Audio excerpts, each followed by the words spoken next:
So, editing styles, we have been talking about montage. We will be also discussing jump cut as given to us by the French New Wave filmmakers. And all these editing techniques, why are they used? Primarily because the filmmakers invite the audience, the viewers, to read their own meanings in the text, in the film. Classic montage sequences as used in cinema, we have been talking, but Battleship Potemkin, Citizen Kane, again the dining table sequence. The Godfather, which scene? Again the massacre scene, while Michael Corleone is getting his child baptized in a church. What is happening at the other end of, yeah, all his enemies, all his rivals are systematically being shot down, gunned down, and it is a very brutal, very gory scene as juxtaposed with baptism. Okay. So, it brings out the irony very effective, very dramatically, the irony between what this man pretends or claims to be and what he actually is. Rocky, the training montage. Cinema Paradiso. Exactly. You know, at the end, the hero of the film, the protagonist, who is now a renowned filmmaker, he puts together a sequence of famous cinematic kisses. Why? Why is it so important for him to watch that sequence? Because there was a time when kissing on screen was banned from exhibition, at least in that part of Italy. Okay, so, it was thought it is not very appropriate for a family audience to watch. So, what the projectionist would do, they would edit out those scenes, and what this child would do, who is so interested in filmmaking, he would collect all those cut out reels, and at the end he makes a montage of his own and watches a sequence, kisses, the immortal, the famous kisses from cinema. Okay, so, that is important, that is another interesting example of montage. Now, from montage we go on to any questions or any observation on montage. Can you think of a very effective example? It's usually used in a lot of these scenes which show preparation or Training. Even like in Rocky, it's in training, and in a lot of movies it's used as a sort of transition from where they were to where they want to be. Yes. Can you give me? Can you be more specific? I think it's used in all the Karate Kid movies. Karate Kid movies. Fine. Okay. Makeover movie also. Yeah. And sometimes it used in comic situations as well. Okay. Perhaps, you know, I can think of example, maybe Devil Wears Prada. It uses, as we see the passage of time, the girl doing the same monotonous chores for her boss, okay, and passage of time. We just see the same events being repeated, but there is a passage of time because she wears different clothes every time. She's fetching coffee, putting out the newspaper, taking phone calls, and there is a montage scene. Yeah. So, jump cut as an editing device now, and jump cut involves a jolt in a film's progress. Again, this technique has been hijacked by the music video people, and suddenly there is a jolt for no reason or no purpose, but it is there. And it draws the viewer's attention to disturbing illusion of time and space.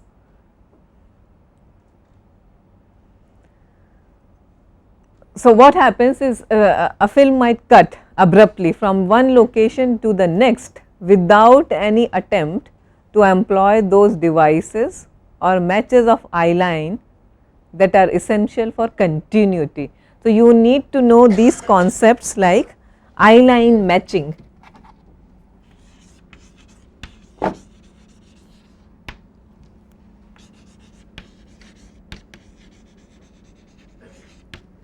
and how this is disrupted or continuity is disrupted by the employment of an editing technique called the jump cut.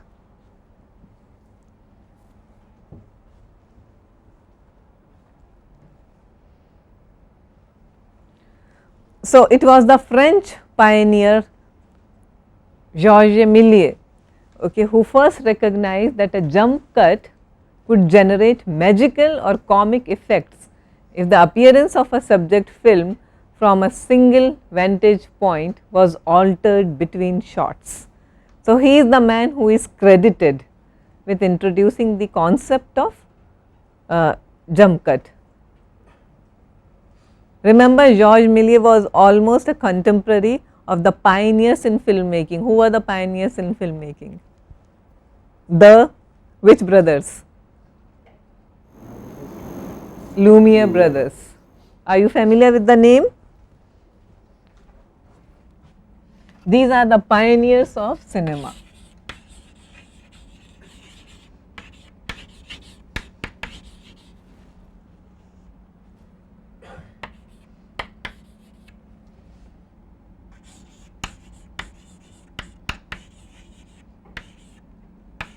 The Lumieres.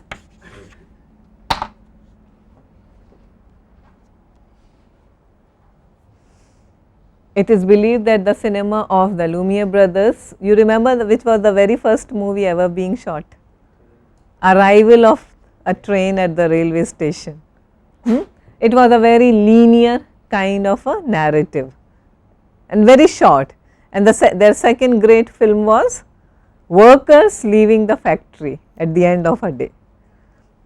So, all very linear films, and editing wise nothing very innovative about that. Of course, they were the very first films ever shot, but then Georges Méliès started experimenting with the technique, and he was the first to give or show us devices like the jump cuts and all, or employed jump cuts. So, usually jump cut as popularized is associated with Jean Godard,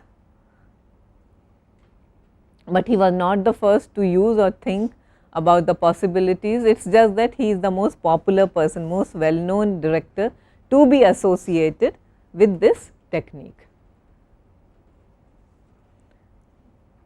And one reason Godard gives is that he was not being extremely radical as a filmmaker, but his film A Bout de Souffle or Breathless, otherwise known in English to us, is as a finished product. It was a very long movie.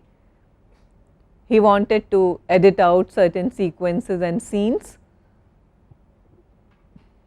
So, what he chose was to experiment, and he started cutting the movie within scenes instead of between scenes.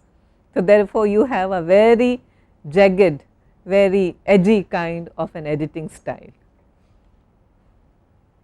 And if you watch Breathless, you will understand what I am talking about. How many of you are familiar with Breathless? Okay, please watch Breathless, 400 blows. I mean, they are the basics of film studies. So, jump cut went on to influence all these, actually Montage and jump cut, deep focus, all these editing techniques, they went on to influence a generation of filmmakers, including Bernardo Bertolucci. Does this name ring a bell? Okay, anything else? More famous? No, that's Victorian Beauty. That's the Sita. Okay. Last Last Tango in Paris with Marlon Brando.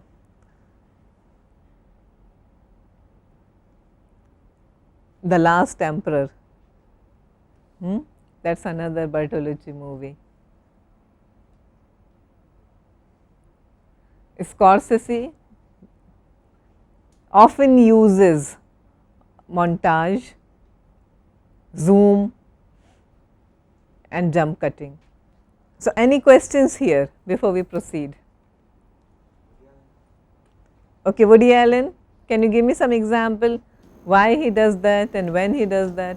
Reconstructing Harry, you see, as you go into the movie, as the protagonist gets more psychotic, you can see jump cuts and montages. Okay. So, again coming back to our same idea that it reflects a passage of time, a growth in character. Yeah. What Old Boy, this Korean film, is all about? The man is kidnapped and he's locked in a room for 15 years. Yeah. And then all of a sudden he's just released and he wants to find out who locked him and why. Yeah. So, that is the plot, that is the basic plot of Old Boy. A man is one day just picked up from somewhere and he is locked in a small room, and where he is just given the same kind of food every day. All he has is television for company, right? Okay, so he is aware of what is happening outside this room just by watching, only by watching the television. Otherwise, he has no access to the real world or outside world. No one talks to him except there is a small opening in the wall of his room from where food is given to him again, because the kidnapper, whoever has imprisoned him, that person wants him to be alive, and he also ensures that this man, the protagonist, he sleeps and eats in time. He is also kept clean. Okay.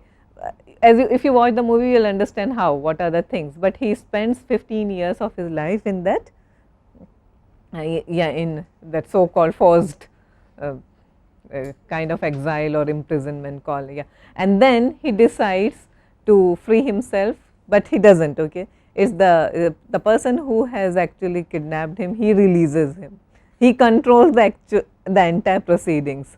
So, it is also a deeply philosophical film. Also, as we have been talking about growth of a hero, you know, the rites of passage, the Bildungsroma, all those elements are implicit in Old Boy. Okay, therefore, the title itself is also quite symbolic, Old Boy. So, there is a journey, there is a quest. What is the quest for? What is the quest for? Yeah, the Jason plot, but in the movie, what is the quest for? Why he's been imprisoned. Revenge. He seeks revenge against this someone who he does not even know why he was imprisoned in the first place. So, there is a quest for revenge, and there is also quest for truth. Why was he imprisoned at all? So, there is a point in the movie where he comes face to face with the person who kidnapped him, but he does not kill him. The so called villain, he says okay, fine, go ahead, you can kill me if you want. He puts the gun on his head and he said, it does not matter to me even if you kill me, but then all your 15 years gone down the drain, you will never know why I did what I did to you. So, it is not just revenge, it is also a quest for truth. So, there is a journey happening there. Okay. A very deep, very philosophical, one of the greatest movies of contemporary cinema. There is montage and split screen.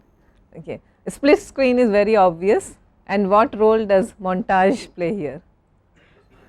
Passage of time. Passage of time. And what are the, how does the filmmaker denote this passage of time? Events, major event, world events, international events of significance. Some of the, you watch Princess Diana getting married, Prince Charles, okay, all these things happening within a certain period of time. Okay, the World Cup football, the Korean crisis, anything else? The World Trade Center blown up. Okay. So, all these major events, and this is the way he keeps track of time. Okay.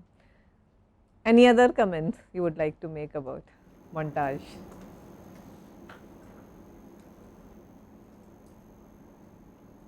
Do you remember any montage, any significant example from our scene, from our Indian examples? Songs in Tamil movies like Songs in Tamil movie. Tamil movie cinema. Before the starting of the song, the hero will be like very poor. By then he'll be like very rich. So like in a montage. Okay. Can you be more specific? Which movie? Like a lot I of would like to Rajinikanth watch this movies. film. Tamil padam. That's a spoof. Because it's a spoof, they will resort to this. But otherwise, in a movie that takes itself seriously. Okay. And what happens in Padayappa? Be more specific. Vetri Kodivetta song. In one song, they show the entire his development from His journey yes. from rags to riches. Yeah. Yeah. So, is there an ideology? Well, if there is, it's not very explicitly stated here, but montage did start by way of an ideology. That's it. Today, it is used for a variety of purposes. Yeah. So, as we have seen in Old Boy, reveals a philosophy, reveals a passage of time, okay, but nothing more than that. Now, please pay attention to the fact that various editing devices, it could be continuity or linear editing, montage or even jump cut. What do? They generate layers of meanings, decenter the concept of fixed meaning and leave it to the spectator to make up his or her mind.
All right then, thank you very much and we continue tomorrow.